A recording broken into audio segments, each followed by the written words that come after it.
We're at the Port Victoria Oval. Now this is a $10 a night camp. So if you drive in here, if you go around to the left near the cricket nets, there's some potable water. If you continue to go around, there's some toilet blocks, or there's a toilet block which is open, and further around there's a dump point.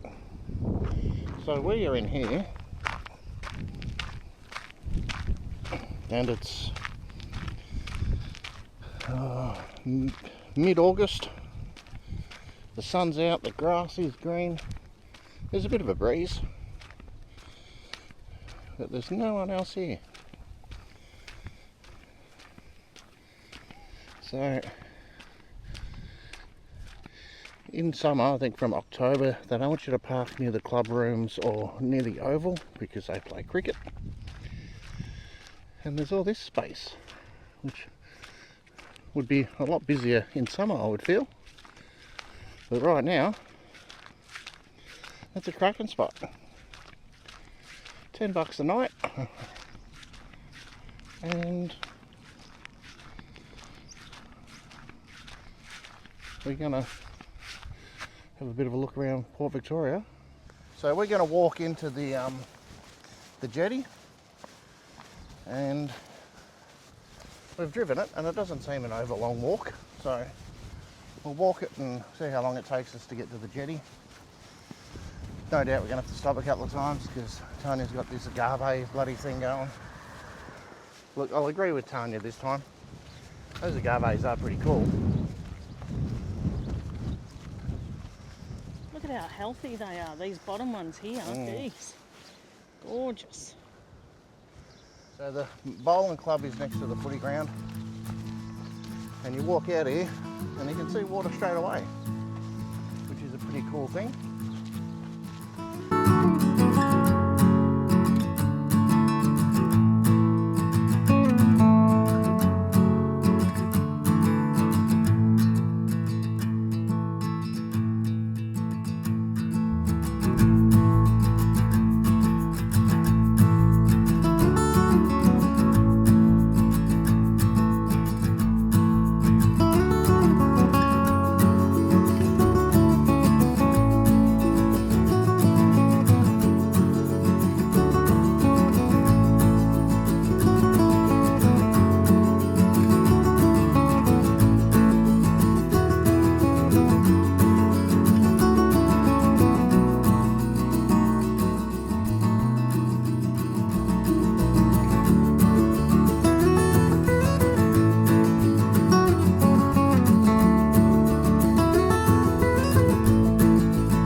There's the big old Port Victoria Hotel Motel.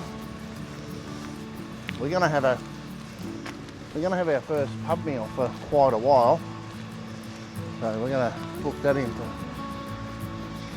for probably tomorrow night. And this is the Port Victoria foreshore kiosk.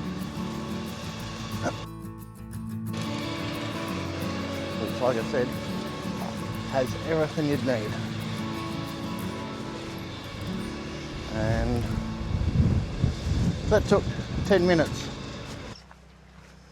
So down on the foreshore, you've got this great playground.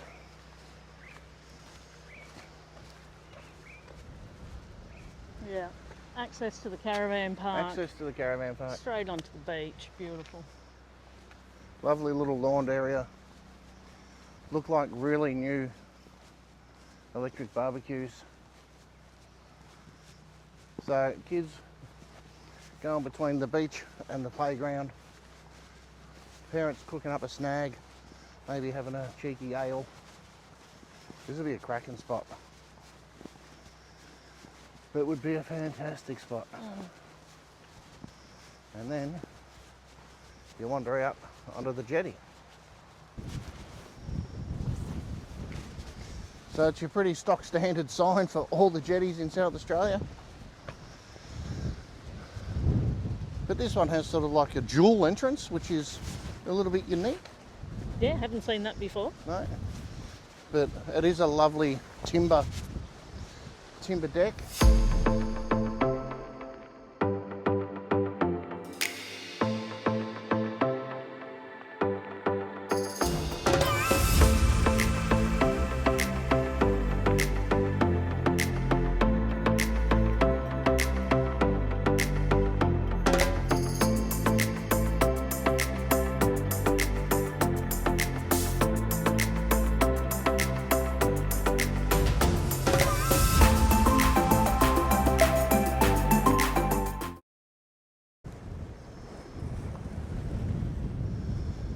From the jetty, now he's looking back on the Port Victoria.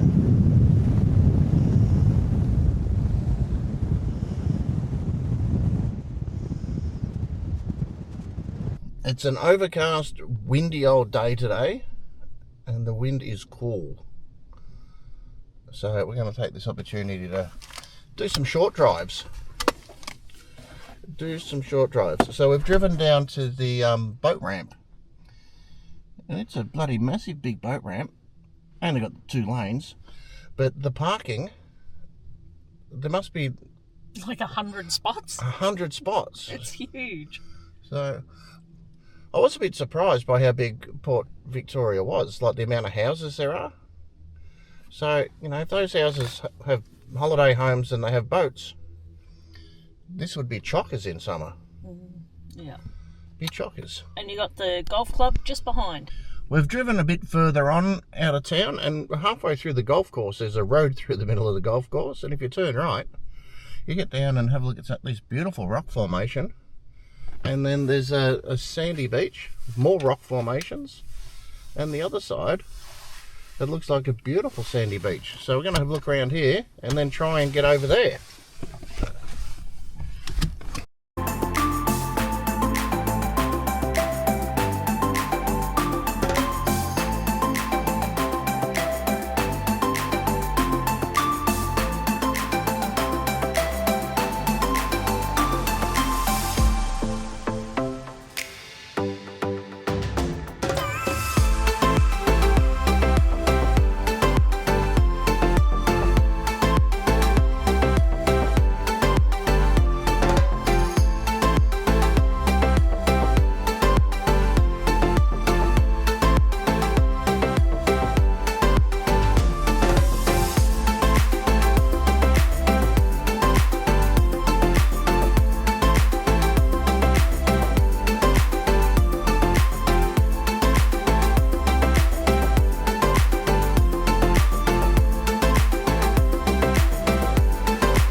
Further on you have more rocks and a beautiful beach.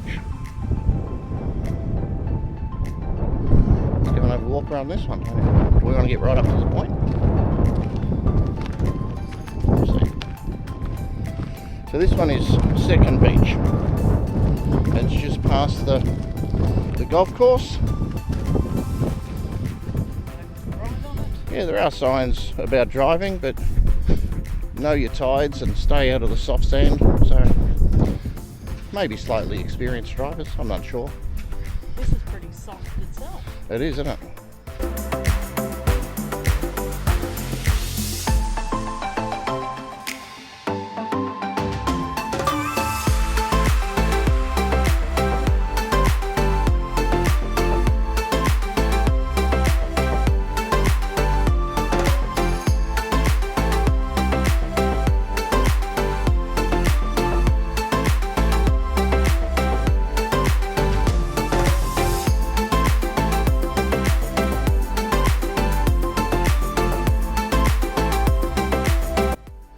Port Victoria was the last place we stayed on the Yorke, and it was fantastic. You would have seen all the information at the start of this video, but because we left the Yorke, we thought we'd look back at our time at the Yorke. Now, the Yorke is obviously the peninsula that's just past Adelaide. We're going to, for argument's sake, say that Port Broughton is the top of the Yorke. On maps, you'll notice the map I put up now, it actually doesn't meet the Yorke, but in a lot of the tourism brochures, they regard Port Broughton as the gateway to the Yorke Peninsula. So we stayed at the Port Broughton Tourist Park. Now there's a couple of caravans at Port Broughton, but we stayed at the Tourist Park. It was a nice walk into town. We actually got that on the holiday auctions. Yes. Who wants to go on a holiday, holiday, holiday? We do. So, Tanya, what'd you do? I put us onto travel auctions and we won a bid to have 10 nights at Port Broughton Tourist Park. So we're spending 5 of those nights now, and then we'll do a trip around and we'll use the other 5 later on. Yeah, and how much was it for 10 nights? 260, and it's normally 400. So $26 a night. I really enjoyed Port Broughton as a town. I love the pub. It's a beautiful pub. And the butcher was really good, although they're only open like Wednesday, Thursday, Friday. But really good meat we got there and good quality. The other 2 caravan parks we stayed at were the Wallaroo Beachfront Tourist Park. Now, Tony, you're a big fan of that one, weren't you? Yeah, I really liked that one. It was literal walk out past the cabins and you're at the beach.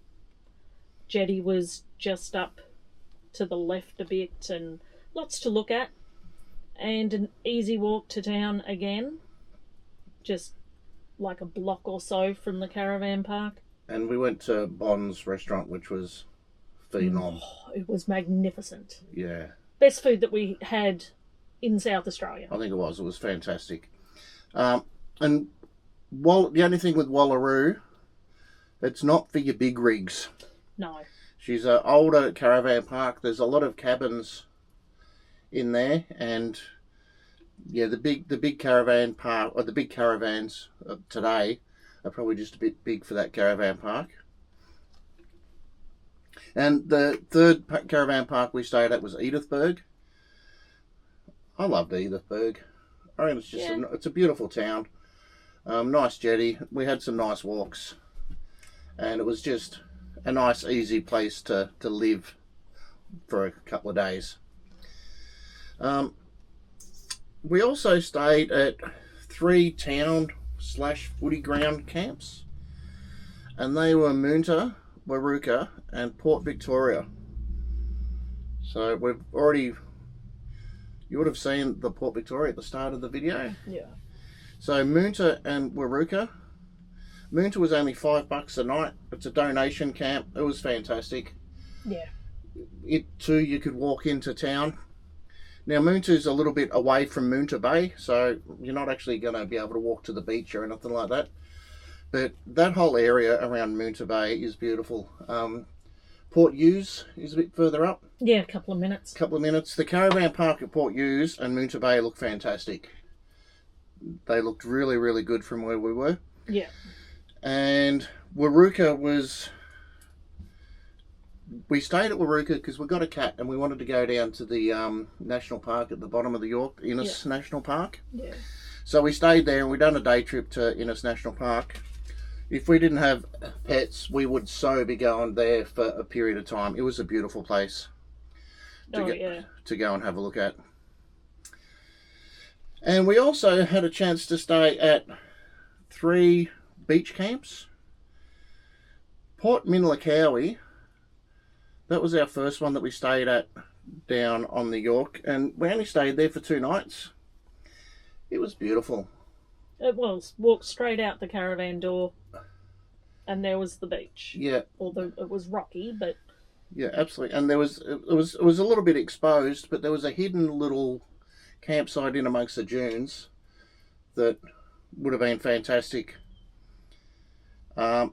We only stayed there for a couple of nights, but we stayed at Parara for 7 nights, and for 7 nights it was $100. And we also stayed at the Gap for 7 nights, and it was $100 as well. So with Parara, it was really close to Ardrossan.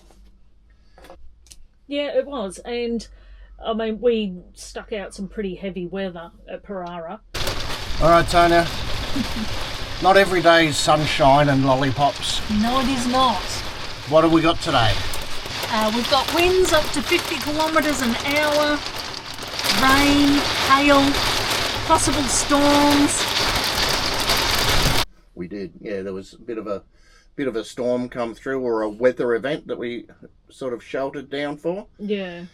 When we first got to Parara, we were a bit worried about doing 7 days.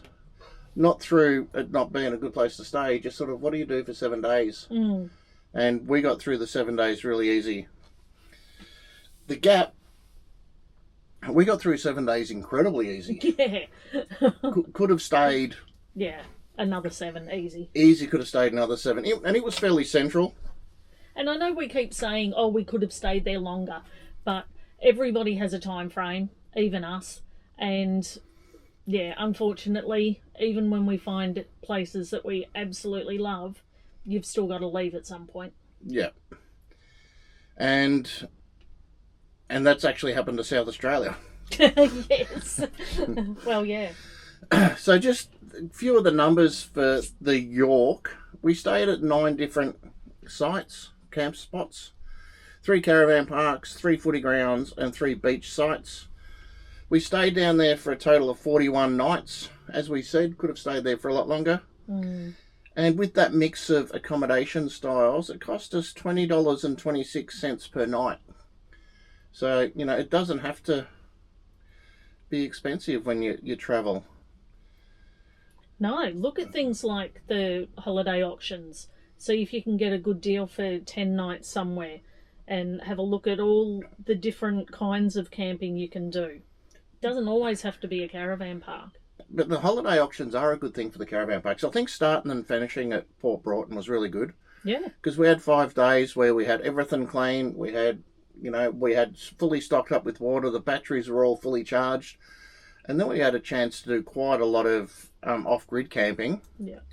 And then finishing at Port Broughton was also good because we had a chance to, once again, get the laundry caught up, get the batteries charged.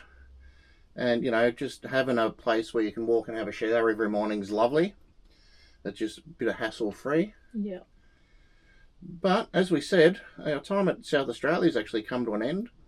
And we've had to head home for some appointments and to catch up with some people who are celebrating some major stuff. Yeah, birthdays and... Yeah, so we're going to... The next video will be a bit of a quick trip back. We do 3 overnighters to get back into Victoria, and then we'll show you around central and northern Victoria for a month or so. Don't count the years. Make the years count. Nice.